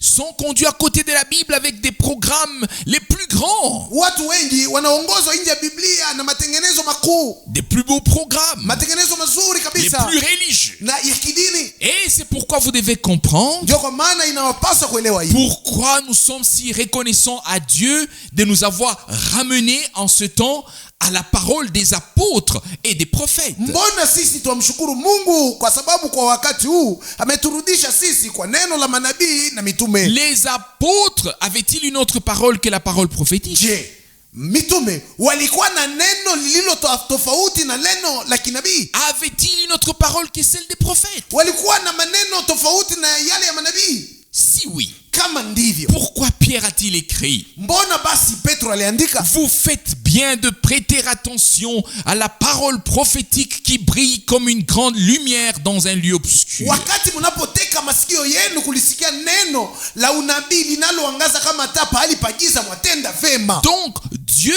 a veillé à ce que l'ensemble du plan de salut soit annoncé à l'avance par les prophètes. Na Mungu aliongoza mnamna ujumla wa matengenezo ya wokovu itangulie kutangazwa na manabii. Et lorsque Jésus était sur la Na terre, wakati Yesu alikuwa duniani, il a dit à ses disciples akawaambia wanafunzi et aux wake deux personnes sur le chemin na d'Emmaüs: wale watu wawili katika njia ya Emau, ne fallait-il pas que s'accomplisse tout ce qui est écrit dans la loi de Moïse, dans les psaumes et dans les prophètes? je, haikufai yatimizwe yale yaliyoandikwa katika Torati ya Musa, katika Zaburi na katika manabii? Que lisait-il? Walikuwa nasoma nini? Il a lu dans le prophète Ésaïe au chapitre 61. Yeye alisoma katika nabii Isaya sura 61. Vous pouvez le lire dans Luc chapitre 4. Mnaweza isoma hata katika Luka sura 4. Et il dit ensuite: Akasema tena, aujourd'hui, leo cette écriture est accomplie sous vos yeux. andiko hiyo imetimilika machoni penu. Luc chapitre 4 verset 21. Luka sura 4 shairi 21. Bien-aimés, Wapenzi, lorsque Dieu fait quelque chose sur la terre, wakati Mungu anafanya neno fulani duniani, ce n'est pas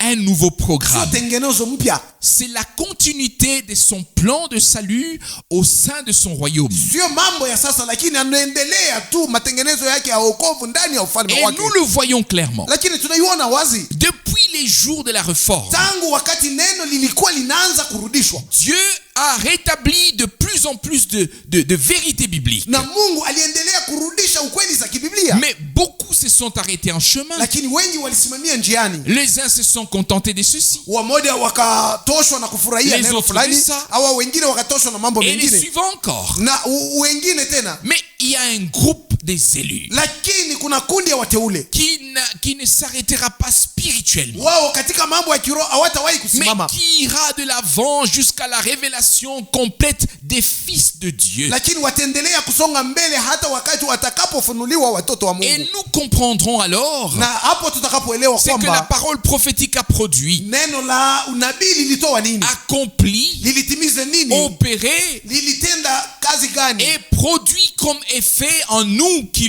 la croyons de tout notre na cœur. matokeo yake ndani yetu sisi tunayo liamini kwa moyo wetu wote. Bien-aimés, Wapenzi, toutes les choses qui se produisent dans le royaume de Dieu vitu vyote vinavyofanyika katika ufalme wa Mungu doivent pouvoir être prouvées bibliquement. vinapashwa vionyeshwe, vipatikane katika Et Biblia, ce qui ne peut pas être prouvé na bibliquement vile viwezi kupatikana katika Biblia n'est pas biblique. haviko vya kibiblia. Un point, c'est tout. Ndivyo Nous ne pouvons pas élargir les frontières telles qu'elles ont été posées. sisi hatuwezi kurefusha mpaka kuliko mahali ambapo ilitiwa. Il n'y a qu'un seul fondement. Msingi ni moja, Et nous devons continuer à construire sur ce na fondement. tuendelee kujenga juu ya msingi ule. Et Paul dit, Na Paulo moi anasema, en tant que sage bâtisseur, mimi sawa mjengaji mwenye j'ai hekima posé le fondement. nimeweka Et msingi, chacun voit comment il peut continuer à bâtir na là-dessus. kila mtu aone jinsi gani nampasa ajenge juu ya yule Et msingi. si nous nous posons la question Na aujourd'hui, kama sisi tunaweza kujiuliza leo, nous devons dire que chacun construit à sa manière. tunapaswa sema kila mtu anajenga kwa jinsi yake, Chaque communauté religieuse, kila kusanyiko la kidini, chaque communauté religieuse libre, kila kusanyiko la kidini lililojitegemea, chaque assemblée, kila makutano, chaque communauté, kila kundi ya chaque watu, paroisse, kila parokia, toutes construisent à leur manière. wote wanakuwa wanajenga jinsi wanataka, Et d'un point de vue purement extérieur, na kwa kuangalia tu hali ya nje kabisa kabisa, tous semblent prendre la Bible comme base. utawaona kama wote wanachukua msingi wao ni Biblia. Mais où est la révélation de Lakini l'esprit? ufunuo wa roho uko Où wapi? est l'enseignement biblique? Mafundisho ya kibiblia yako Où wapi? sont toutes les choses que Dieu a promises? Hivi vitu vyote ambavyo Mungu aliahidi Il viko n'y a viko qu'une wapi? seule réponse à cela. Na kuna jibu tu moja kwa hayo. Au milieu de son peuple, Katikati ya watu wake Dieu accomplit sa parole. Mungu walitimiza neno Et lake, Dieu tient ses promesses na et les Mungu accomplit. ushika ahadi zake na kuzitimiza. Bien-aimés, Wapenzi, il y avait pourtant de nombreux peuples. watu walikuwa wengi kabisa, Et pas seulement le peuple d'Israël. sio paka Israeli. Et d'un point de vue purement Na extérieur, kwa kuangalia tu hali ya nje, ils ont eu leurs besoins. walikuwa na hitaji zao, Ils ont eu leur détresse depuis walikuwa le na début jusqu'à la mangaiko fin. yao kuanzia mwanzo mpaka mwisho Et jusqu'à aujourd'hui. mpaka na leo. Et je vous le demande, Na waomba, qui niera nani atakana qu'ils sont le peuple élu? kwamba Israeli ni watu waliochaguliwa na Mungu? Quelqu'un a dit, Kuna mtu mmoja alisema, oui. ndiyo. Écoutez, Sikilizeni, ne sont-ils pas en train de frapper les autres par-dessus les oreilles? awaone jinsi wanakuwa wanauzi wengine. J'ai dit Nasema que cela n'avait absolument rien à voir, na havipatane na hayo yote, que c'était juste une jalousie, ilikuwa tu ni une jalousie élémentaire, wivu mmoja wa chini chini sana, parce que les autres n'y arrivaient pas de la même manière. kwa sababu wao wengine hawakufikiria kutenda kama wao. Il y avait beaucoup de peuples, Kulikuwa mataifa mengi, mais Dieu en avait choisi un. lakini Mungu alichagua tu taifa moja, Il avait appelé na Abraham, akaita Abrahamu, fait une alliance avec lui akakomesha naye agano, et lui avait fait une promesse na en lui disant, akamwahidi akisema, je te bénirai nitakubariki wewe et tu seras une bénédiction. nawe utakuwa baraka, En toi seront bénies toutes les nations de la na terre. mataifa yote ya dunia yatabarikiwa katika Qui wewe. peut le nier? Ni nani anaweza kukana? Voici que Tazameni kwamba dans notre katika génération, kizazi chetu hiki il y a quelques jours, kuna masiku fulani, le chef du gouvernement de ce petit pays parle en souriant. na huyu mkuu wa serikali ya hiyo nchi kidogo alikuwa anasema Puis il akicheka, devient sérieux et dit, kisha akawa mtu asifanye tena mizana je ne anazosema, m'incline que devant un seul.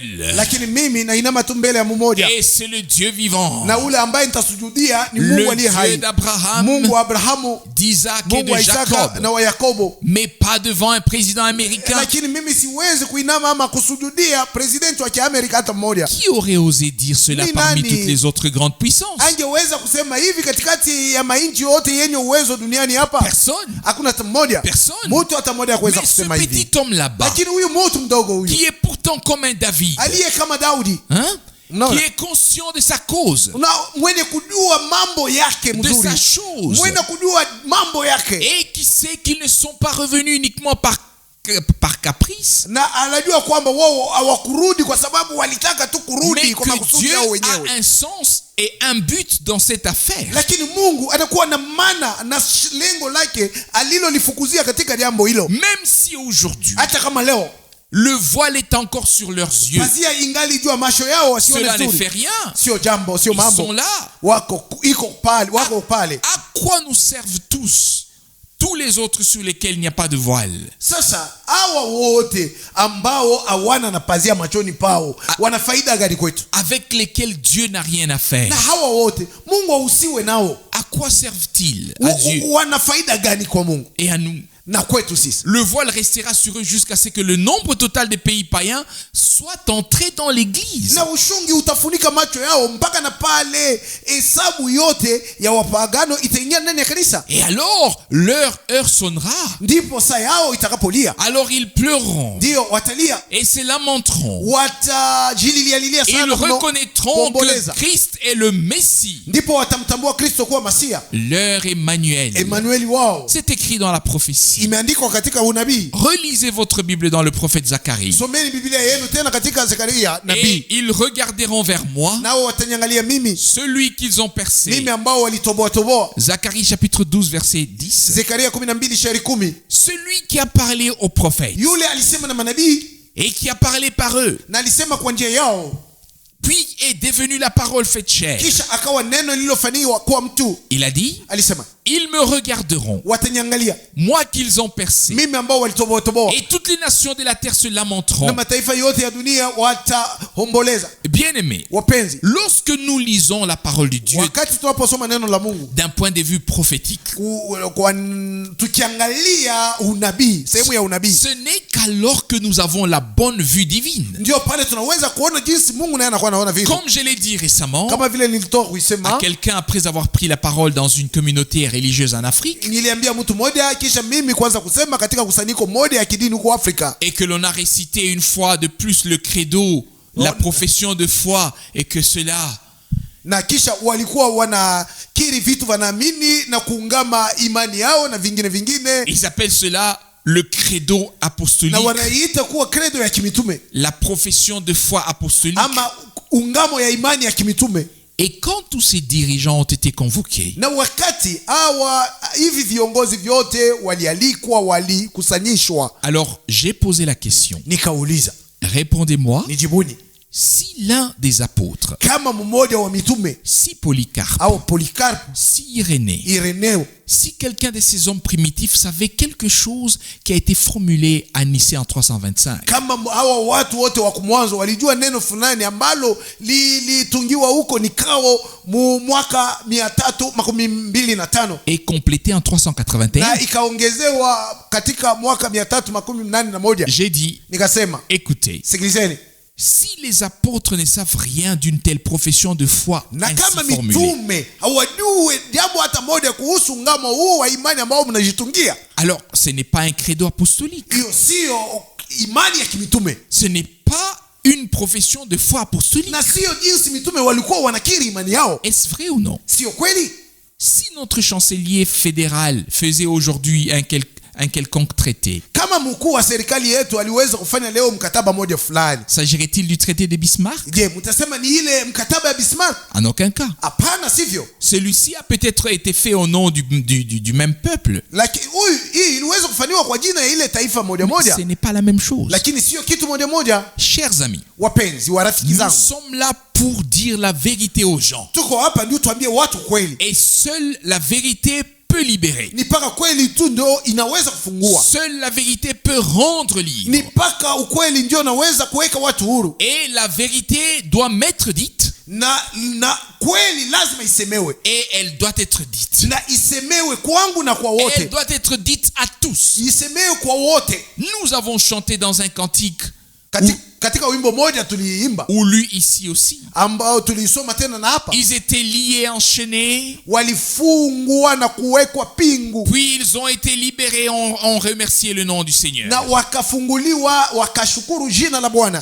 C'est le psaume 107. Na nia ni Zaburi 117. Bien-aimés, Wapenzi, il existe toutes sortes de liens, kuna vifungo vingi, qu'ils soient psychiques, viwe vya akili ya ufahamu, spirituels ou viwe vya corporels. rohoni au vya mwili. Mais Dieu veut nous détacher en esprit, Na Mungu yeye anataka kutufungua rohoni, en âme nafsini et dans tout le corps, na mwilini wote mzima, de tout ce qui n'est pas de lui, na vyote kutufungua na vyote visivyo vyake, et nous soumettre entièrement à son autorité. na kututiisha sisi kabisa kabisa chini ya mamlaka yake. Nous nous rapprochons alors de lui Hapo tutamkaribia yeye et pouvons, na tunaweza par la foi, kwa njia ya imani considérer les promesses de Dieu comme déjà réalisées, kuona kwamba ahadi za Mungu telles zimeshatimizwa que le prophète de l'Ancien Testament les ont vues. jinsi manabii wa Agano la Kale waliziona. Pensez-vous qu'un seul d'entre eux ait douté? Nasaidia kwamba kulikuwa hata mmoja katikati yao mwenyewe aliona shaka. Ils savaient qui leur parlait Walijua ni nani alikuwa anasema nao, et ils ont cru. wakamwamini. C'est pourquoi ils ont parlé. Ndio kwa sababu nao C'est walisema, pourquoi ils ont prophétisé. ndio kwa sababu walitabiri. Et Paul fait la même déclaration et dit, Na Paulo naye akisema neno moja moja anasema je hivi, crois, naamini. et c'est pourquoi je Sio parle. kwa maana anaanza kusema Lorsque Zacharie ne pouvait pas croire, wakati Zekaria hakuwezi kuamini, Dieu lui a donné une langue muette Mungu akamfanya awe bubu pour qu'il ne puisse pas parler jusqu'à ce que la promesse soit ili accomplie. asisemi tena hadi itakapotimilika. Les personnes qui croient Dieu de tout leur cœur peuvent attendre aussi longtemps qu'elles le souhaitent. Wale watu wanamwamini Mungu kwa moyo wao wote wanaweza kungoja mpaka na jinsi wanataka, Elles verront l'accomplissement des promesses na divines. mpaka na pale wataona jinsi ahadi za Mungu zitakapotimilika. En ce temps-là, Mwa ile wakati l'ange dit à Marie, malaika akamwambia Maria, bénis celle qui a cru, abarikiwe yeye anaamini, qu'il te soit fait selon ta foi. ikufanikie kufuatana na imani yako. Et elle répondit, Naye akajibu, je suis la servante du Seigneur. mimi ni mjakazi wa Bwana. Qui sommes-nous en ce temps? Basi kwa wakati sisi ni wa nani? Nous sommes des fils et des filles de Dieu, Sisi ni binti na wana wa Mungu. non asservis aux statuts et aux doctrines des hommes. Sisi hatutiishwe na mafundisho ya watu ama na jinsi watu wanakuwa wanafikiria maneno. Remercions Dieu d'avoir fait sauter les portes de Babylone, Tumshukuru Mungu kwa sababu alifungua na kuangusha milango yote ya Babeli, d'avoir ouvert les verrous de fer akafungua pingu zote za chuma, et d'avoir appelé les siens à sortir. na akawaita wake wapate kutoka, Et nous avons pu sortir nasi conformément à la tuliweza parole du kutoka Seigneur. kutokana na neno la Bwana. Vous, mon peuple, Enyi watu wangu, sortez tokeni et séparez-vous. na mkatengwe. Aujourd'hui, Leo il y a en fait beaucoup de courants, kunakuwa njia nyingi, mais tous ces nombreux courants, na njia hizi zote où débouchent-ils? zinaenda kuishia wapi? Vous savez où? Mnajua ni wapi? Bien qu'il y ait tant de courants, Hata kama vile kunakuwa njia ils nyingi, débouchent en quelque sorte au même endroit. hizi njia zote zitaenda kufikia fazi Et moja, personne ne doit se poser des questions à ce sujet. na hakuna mtu mwenye anaweza kujiuliza kuhusu maneno haya. L'homme est encore assis aujourd'hui là où il est assis depuis de nombreuses années. Mtu angali mwenye kukaa leo mahali ambapo tangu alikala tangu Et zamani. j'aimerais parfois que tous ceux qui célèbrent encore la fête de la Réforme lisent quelques préfaces du réformateur. Na nataka tena kuambia wale wote wanaosoma na kusherehe hiki kitabu kinaosemezea kurekebishwa kwa neno, wasome maneno ya mwanzo ya yule mwenyewe alikuwa anarekebisha En neno. particulier celle sur le prophète Daniel. Asoma hata ile juu ya nabii Danieli. Comment cet homme de Dieu, Namna gani huyu mtu wa Mungu Martin Luther, Martin Luther a-t-il décrit l'antichrist qui trône sur cette ville, alionyesha mpinga Kristo mwenyewe anakuwa anatawala juu ya mji huu, sur cette colline? juu ya mlima huu? Comment l'a-t-il décrit? Je, alimuonyesha namna gani? Avec un langage clair. Na msemo ulio wazi. Pensez-vous qu'il a associé la politique à la cause? Mnadhania kwamba aliingisha mambo ya siasa kwa jambo hilo? Dans ce cas, il a fait ailleurs lorsqu'il s'agissait de manœuvres qui lui donnaient un avantage sur le plan terrestre. Kama ni hivi, aliifanya fazi nyingine wakati alijikuta mambo moja iliweza kumpatia nafasi kuhusu faida zake za mambo Mais hili. lorsqu'il s'agissait de la proclamation de la parole de Dieu, Lakini kuhusu kutangazwa kwa neno la Mungu, il a séparé la politique de la proclamation alitenga siasa na kutangazwa kwa neno, et a placé les vérités bibliques dans la mesure où elles lui étaient révélées sur le chandelier. na katia kweli za kibiblia katika fazi ambayo iliweza kufunuliwa katika kinara, Et tous les autres ont vu la lumière na là hawa wengine wote waliona mwangaza huko et l'ont porté plus loin. na walipeleka nuru mbali zaidi. Aujourd'hui, Leo le plus grand et le plus reconnu des évangélistes du monde entier na aliyejulikana katikati ya wainjilisti duniani mzima écrit dans son livre anaandika katika kitabu yake hiki intitulé Le Monde en Feu kinachoitwa Dunia inawaka moto, que ce grand homme va venir, ya kwamba huyu mtu mkuu atakuja mais que personne ne sait qui il est, na hakuna hata mtu mmoja mwenyewe anajua ni où nani il se produira, na atatumikia wapi etc. na mambo mengine kadhalika. Ma lecture s'est arrêtée là. Na usomi wangu ukasimamia Je pale, me suis dit, nikasema tu es dans l'avion, uko katika ndege, on te l'a offert. wamekutolea hiyo ndege, Lis donc ce que ce grand homme a dit sur le thème Le Monde en Flammes. wanakupatia maandiko yake na usome ambayo huyu mtu mkuu aliandika juu ya dunia ambayo inawaka moto. Et quand j'ai lu ça, Na wakati nilisoma, je n'ai plus besoin de feu ni de flamme. mimi sikuhitaji waje kunifasiria, J'en savais assez. nilijua maana ya yote. Et la pensée m'est venue. Hata wazo ikaja, Ô Amérique, ô Amérique. Amerika, oh Amerika, Dieu t'a envoyé le plus grand prophète et homme de Dieu depuis les jours des apôtres. Mungu alikutumia nabii mkuu, mtu wa Mungu tangu siku za mitume, Et tu ne l'as pas écouté. lakini hawakumsikiliza. Vous avez foulé aux pieds la vérité. Mulikanyaga na miguu yenu ukweli, Et vous devez croire maintenant à l'erreur. na leo inawapasa muaminie mpaka uongo. Vous êtes condamnés à cela. Mumesha kuhukumiwa kuamini mpaka mambo ya uongo. Bien-aimé. Wapenzi, Lorsque Dieu envoie un prophète, wakati Mungu anatuma nabii, ce n'est pas pour que nous le lapidions. haiko juu sisi tumpige Ce mawe n'est pas pour que nous le au persécutions tumuteswe ou le rejetions. au tumkatae, Mais comme il a dit lui-même, kama vile alisema mwenyewe, si j'envoie un prophète nikituma nabii et que vous le receviez, na nyinyi mnampokea, vous recevrez la récompense d'un prophète. mutalipwa kama huyu nabii. Il est facile Ni wepesi d'accepter un évangéliste hollywoodien kumwitika ama kukubali mwinjilisi mwenyewe anatokea Hollywood, qui peut venir avec une grande garde, mwenyewe anaweza kuja mwenye kulindwa na watu un wengi chœur de 1000 personnes na kwaya ya watu 1000 et toutes sortes de choses. na vitu vingi, Et puis, il y a aussi le tapis rouge. na wanesha tanda nguo mwekundu ili atembeepo. Mais qu'en est-il d'un prophète pauvrement vêtu, Sasa itakuwaje juu ya nabii mwenyewe asivae hata mavazi ya bei, sans aucune annonce de trompette, ambaye kuja kwake hawakujulishe, sans hawakutarifu, rien, qui apparaît soudain comme un Jean-Baptiste dans le désert? pasipo kitu, mwenyewe anatokea kama Yohane Mbatizaji mwenyewe alitokea kwa ghafla jangwani? Tout d'abord, Kwanza les gens regardent et se disent, watu wataangalia na wanaanza kwambiana, qu'est-ce que cela veut dire? sasa haya yana maana gani? Puis Dieu opère une séparation parmi le peuple, Kisha Mungu analeta tenganisho katikati ya watu, et tous ceux qui sont de Dieu écoutent la voix de Dieu. na wote waliokuwa wa Mungu watasikia sauti ya Mungu. Il n'y a pas un homme sur la terre qui puisse me dire qu'il est né de Dieu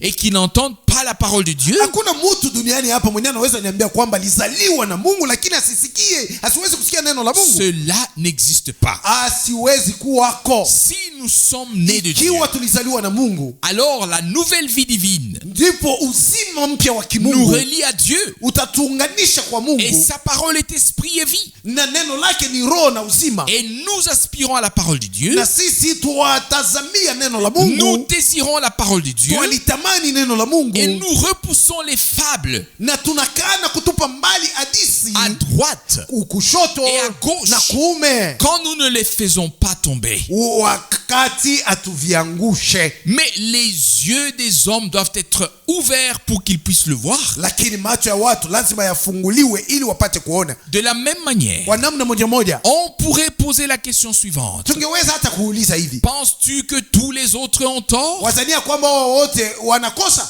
et qu'un seul individu que personne ne connaisse vraiment? na kukuwe tu mtu mmoja ambaye asijulikane na watu, Penses-tu qu'il avait raison? mjue kwamba ndiye yeye alikuwa na sheria? Bien-aimé, Wapenzi, c'est une question stupide. hiyo swali ulizo kama hiyo ni Et ulizo on ya ne peut pas y upumbavu, répondre de manière aussi stupide. na tuwezi kujibu sawa wapumbavu. Il ne s'agit pas de savoir si beaucoup ont raison Hapa haiko ya muhimu kujua kama wengi ndio wanakuwa na ou sheria si un seul a raison. au kama ni mmoja ndio ana sheria. Il s'agit ya muhimu de hapa savoir ni que la kujua parole de Dieu kwamba neno la Mungu s'accomplit sous nos yeux linatimilika machoni petu, et qu'un homme a été envoyé par Dieu na mtu fulani alitumwa na Mungu avec un message na divin ujumbe wa kimungu pour appeler le peuple de Dieu à sortir ili aite watu wa Mungu wapate kutoka et nous montrer le chemin. na kutuonyesha njia. S'agit-il donc de faire une danse autour d'un veau d'or? Au hapa ni mambo ya kuchezea ndama wa dhahabu? Que cela soit loin de nous. Iwe mbali nasi wazo kama hilo. Mais il est tout aussi lointain de nous que nous laissions tomber le message prophétique à gauche ou à droite. Na itakuwa mbali nasi wakati tutacha ujumbe wa kinabii kuanguka tuitupe kushoto wala kuume. Ce n'est pas possible. Haiwezekani. Nous sommes dans un âge prophétique Tuko katika kizazi cha unabii et Dieu devait envoyer un ministère prophétique na lazima ilimpasa Mungu atume huduma moja wa kinabii pour ramener les cœurs des enfants de Dieu à la parole originelle. ili arudishe mioyo ya watoto wa Mungu kwenye neno la Et halisi. un jour, Na siku moja il sera révélé itafunuliwa que nous n'étions pas des fous. kwamba sisi hatukuwa wenda mazimu. Aujourd'hui, Leo beaucoup nous considèrent comme des insensés. wengi wanatuona kuwa watu Et wapumbavu, sur le point terrestre, na kwa jinsi watu wa dunia wanakuwa j'aurais wanatuangalia, pu avoir un chemin beaucoup plus facile que celui que je dois suivre. kwa kuona jinsi mambo hapa dunia iko, ningekuwa na njia mwepesi kuliko hii ambayo nakazirisha kufuata. Et un jour, Lakini siku nous moja constaterons tous tutaona kwamba sisi qu'il sote faut passer par les profondeurs les plus basses imetupasa tupitie katika upana zilizo chini sana, avant de pouvoir s'élever vers les hauteurs les plus élevées. imetupasa kuchuka chini sana mbele ya kupanda juu. Le chemin vers la gloire passe par la croix de Golgotha. Njia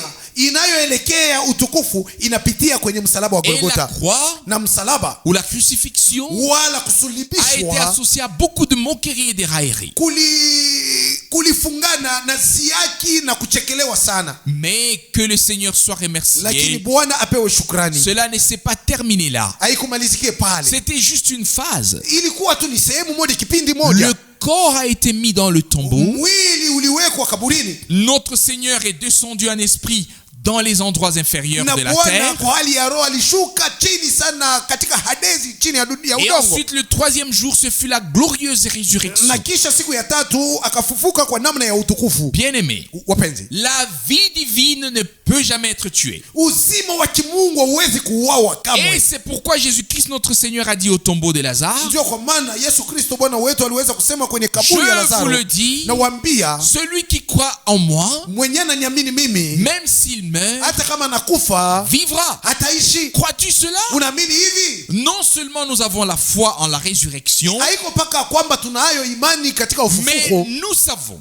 tunajua que nous avons reçu la vie kwamba éternelle. tulipokea uzima wa milele, Il s'agit simplement de passer du temps à l'éternité. na hapo ni kutoka wakati kuingia milele. Ne vous attendez pas à ce que nous ayons des services divins formels ici. Msiwazia kwamba hapa tunaweza kufanya kazi ya Mungu ya hali ya kinje nje iliyo kufurahisha watu. Je voulais lire le sermon de Frère Branham aujourd'hui. Nilitaka kuwasomea mahubiri moja ya ndugu Branham leo, Je l'ai laissé. niliacha. Frère Russe m'a apporté une prédication. Ndugu Russo niletea mahubiri Et moja, cette prédication na mahubiri yale est là depuis un certain temps. yako hapo tangu wakati moja Et fulani, pourtant, je dois dire ce qui a été dit. lakini nalazimishwa kusema ambayo ilisemewa, Et je sais que Dieu nous a parlé. na najua kwamba Mungu alisema Et nasi. je suis conscient qu'il envoie sa parole pour nous aider, Nafahamu vizuri ya kwamba anatuma neno lake ili atusaidie, pour nous guérir, ili atuponye, pour nous redresser, ili atusaishe, pour nous ili instruire. atufundishe. Ce n'est pas l'un qui enseignera l'autre. Sio mtu atakayefundisha Ils mwenzake, seront tous enseignés par Dieu. wote watafundishwa na Mungu, Et c'est le temps glorieux que nous vivons. na ni wakati wa utukufu ambao tunakuwa tunaishi. Que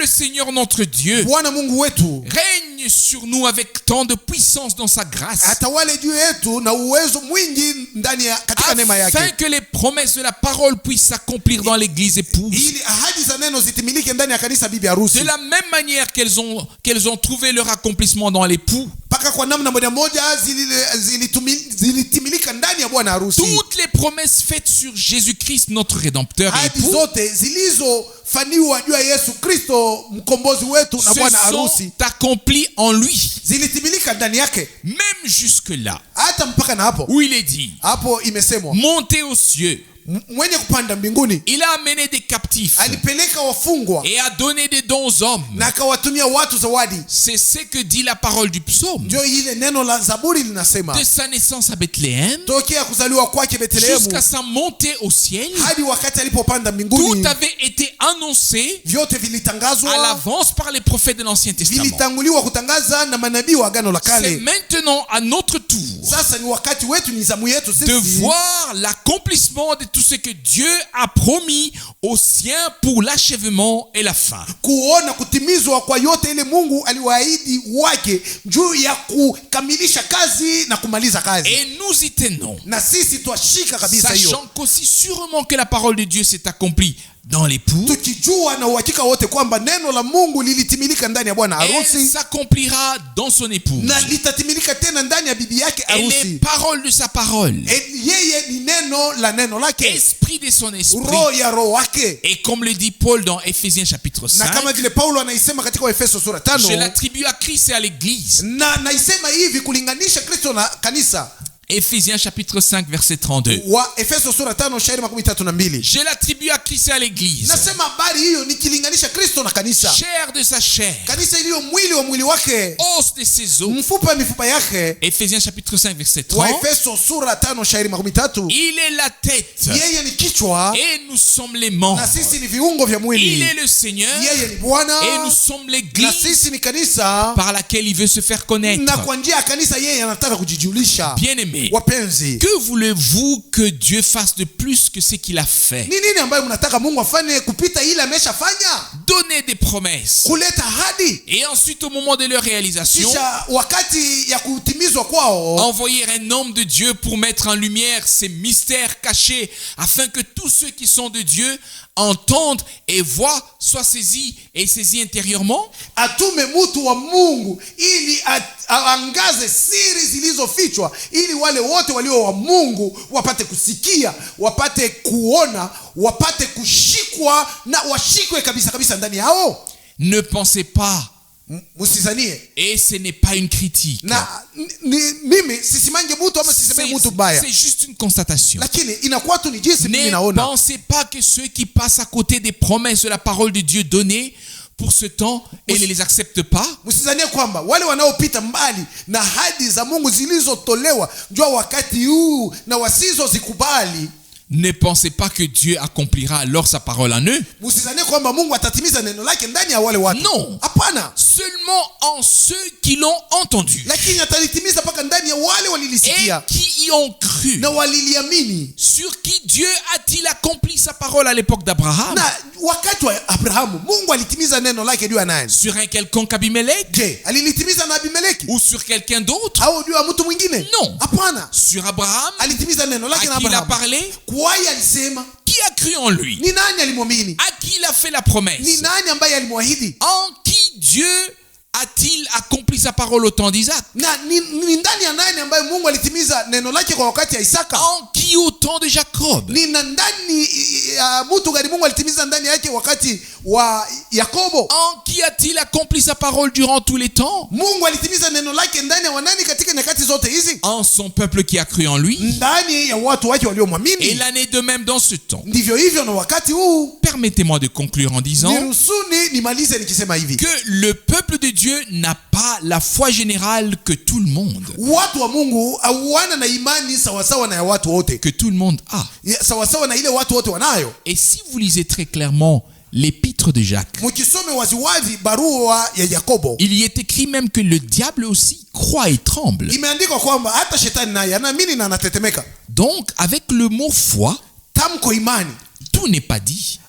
haiseme vyote, haimaanishe vyote, Loin de là. haiko hivi. Quand on demande aux gens, Wakati wanauliza mtu, es-tu croyant? wewe unaamini? Ils répondent oui. Anasema ndio naamini. Mais comment? Sasa unaamini namna gani? Ils ne le disent pas. Asisemi tena Comment? namna gani, Ils ne sema le disent pas. asiwezi kusema, Mais ils disent oui. lakini anasema naamini, Et on hoche encore la tête. na anatikisa kichwa Parce chake, qu'ils sont convaincus qu'ils croient. kwa sababu wanahakikishwa kwamba wanaamini. Bien-aimés, Wapenzi, qu'a dit notre Seigneur le jour le jour dernier lors de la fête de la Pentecôte. siku ya mwisho ya Pentekoste Bwana wetu alisema nini? Celui qui croit en moi, Yule atakayeniamini mimi, comme l'Écriture l'a dit. kama vile maandiko yanasema, Celui qui croit en moi, comme l'a dit l'Écriture. yule ataniamini sawa na andiko yanavyosema. Nous sommes dans les derniers temps, Sisi tuko katika siku za mwisho, dans le 7e âge de l'Église. katika kizazi cha 7 cha kanisa. Notre Seigneur nous crie aujourd'hui. Bwana wetu anatulilia leo akisema, Celui qui croit en moi, comme l'a dit l'Écriture. yule atakayeniamini jinsi andiko yanasema, Des fleuves d'eau vive couleront de son sein. mito ya maji ya uzima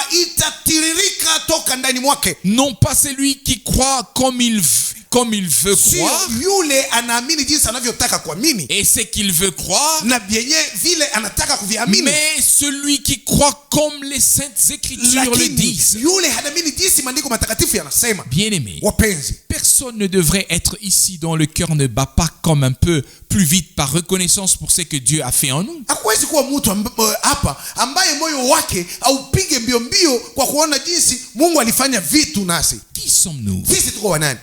Qui sommes-nous? Tuko wanani? Pire que tous les autres. Sisi tuko wabaya kuliko watu wengine. Inutile. Hatuko na faida. En fait, j'ai presque l'impression que les hommes n'avaient pas besoin de nous. Na nikiangalia naona kwamba watu hata wamoja wakutuhitaji. Et Dieu a pris ce qui n'était rien devant le monde Na Mungu alichukua kitu kisichokuwa na bei mbele ya watu et qui ne valait rien na kikukuwa na maana mbele ya watu, pour réduire à rien ce qui est quelque chose. ili afanye kitu kilichoonekana kuwa kitu fulani kuwa bure. Et quiconque pense être quelque chose, Na yeyote anazania kuwa kitu fulani, il n'est, pour ainsi dire, rien. kweli kweli hana kitu. Et celui qui pense Na yule anazania qu'il n'est pas rien kwamba yeye si kitu, est encore moins que rien. yeye hana kitu kabisa. Et Paul dit, Na Paulo anasema, c'est que je suis, kile nilichokuwa je le suis par grâce. niko hivi kwa neema. Et en toutes choses, Na katika vyote le nom du Seigneur notre Dieu doit être loué. jina la Bwana Mungu wetu lazima lisifiwe. C'est ce que nous voulons faire ce soir. Ndio ile ambayo tunataka kufanya jioni Et hii. nous ne nous attendons pas les uns les autres. Na sisi hatutazamiane. Aujourd'hui, Leo nous prions de manière tout à fait biblique. tuko naomba namna ya kibiblia. Nous ouvrons nos cœurs, Tunafungua mioyo yetu, tout notre cœur moyo wetu wote mzima et notre bouche, na kinywa chetu, et nous bougeons nos na lèvres. tunaanza tikisa midomo yetu. Personne n'a besoin de crier. Hakuna mtu mwenye anahitaji Dieu kupaza est sauti yake. proche. Mungu yuko karibu. C'est ce qui est écrit. Ndio ile inaandikwa. Il est proche de ceux qui ont le cœur brisé, Mungu l'esprit anéanti. yu karibu na wale wenye mioyo yenye kuchubuka na roho yenye kulemewa. Nous n'avons pas besoin de crier comme les prêtres de Baal. Sisi hatuhitaji kupaza sauti kama vile mapadri ya Bali. Nous pouvons parler à Dieu, Tunaweza kusema na Mungu, mais nous voulons vraiment le faire. lakini tunataka kweli kweli Nous voulons kuifanya. parler à Dieu ce Tunataka kusema soir na Mungu jioni hii. avec tous ceux à qui Na Dieu va- a parlé par sa parole. Na wale wote ambao Mungu alisema nao kwa neno lake, Il devrait lui parler dans la prière et au moins le remercier et lui dire: wanapaswa nao kusema na Mungu katika maombi na kumshukuru wakisema hivi: Seigneur, Bwana, je te remercie de ce que tu m'as donné la foi. na kushukuru kwa sababu unanipatia imani, La foi en ta parole révélée, imani katika neno lako lililolifunua, en tes promesses pour ce temps. katika ahadi zako ulizozifanya kwa wakati huu. Que je n'ai pas seulement une foi générale, Nisiwe tu na imani ambayo watu wote wanayo, mais la foi comme le dit l'Écriture. lakini niwe na imani sawasawa na andiko jinsi linavyosema. Nous lui devons au Seigneur beaucoup de remerciements aujourd'hui. Twapasa kumshukuru Bwana sana leo. Levons-nous pour cela Tusimame juu ya kumshukuru et rendons-lui l'honneur et la gloire. na tumrudishe heshima na utukufu. Père Céleste, Baba ya mbinguni, nous te remercions de tout notre cœur d'avoir parlé ce soir par ta précieuse et sainte parole. kwa twakushukuru jioni hii kwa sababu unasema nasi kwa neno lako la damani na takatifu. Nous voyons ces faits ici. Tunaona maneno haya hapa, Ce sont des ni réalités. maneno ya kweli. Tu t'es révélé particulièrement de nos jours. Ulijifunua kwa upekee katika siku Et zetu hizi, tu as révélé, Seigneur, ce qui était caché. na ukafunua Bwana yaliyofichwa.